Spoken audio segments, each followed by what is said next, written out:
The girl never imagined her older sister, who always bullied her once out of her shadow, would instantly become a nobody because the second round of Saintus exams was coming. Her sister was the top candidate, but now her magic had tanked hard. She couldn't even purify a bowl of dirty water. Meanwhile, the female lead, once abandoned by the kingdom and forced into a political marriage as a pawn for the second prince, thought she was falling into darkness but ended up getting lucky. The so-called cruel and violent Prince Edward turned out to be gentle and ridiculously doting on her, with their wedding right around the corner. Sadly, her dad couldn't make it because of the earlier assassination mess, so Edward promised her he'd be with her every step. She wouldn't have to face this alone. The night before the wedding, the queen herself watched her try on her custom wedding dress. Seeing her slim waist, the queen was amazed and ordered some tweaks, removing the bulky front bow, replacing heavy shoulder lace with lighter fabric to highlight her fair skin even more, making the whole look even more stunning. Then came the big day. The whole empire broadcasted it live. The girl was super nervous, afraid she'd mess up on camera. Her maid comforted her gently, saying she'd come so far, she was tough enough, the wedding would go perfectly. Edward looked at his bride in awe, his eyes full of amazement, saying she was so beautiful. He couldn't wait for the ceremony to end.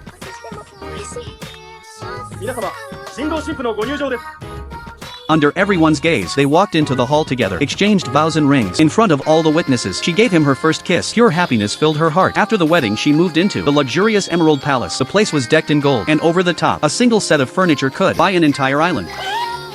Soon Edward brought good news. They'd leave for their honeymoon in 3 days. Even the Fire Phoenix Corps' busy schedule couldn't get in the way of their time together. They chose the climate-friendly Kissinger estate, which had ties to the knights. But hearing that name, the maid's face dropped instantly. That's when she learned Kissinger was the maid's father. She felt awful. Her honeymoon would bother the estate and overwork her already busy maid. To repay the maid for all her loyalty, she wanted to grant her one wish. Asked what she liked. The maid said she liked reading stories like Cinderella, but she caught the sadness in her eyes. Pressed her for the reason, but the maid wouldn't say more. Just said the thought was enough. 3 days later, high-level teleport magic sent them to the Kissinger estate. The scenery was gorgeous, beautiful views, but the maid still felt down. Even though her dad was gentle, she couldn't be happy. While Edward and Theo discussed business, she went to the garden and asked Owen why the maid was so sad. Owen didn't know much, only that her relationship with her sister, Marie L, was terrible. Just as he said that, a commotion broke out. Marie L came straight up, demanding to see Theo and her sister.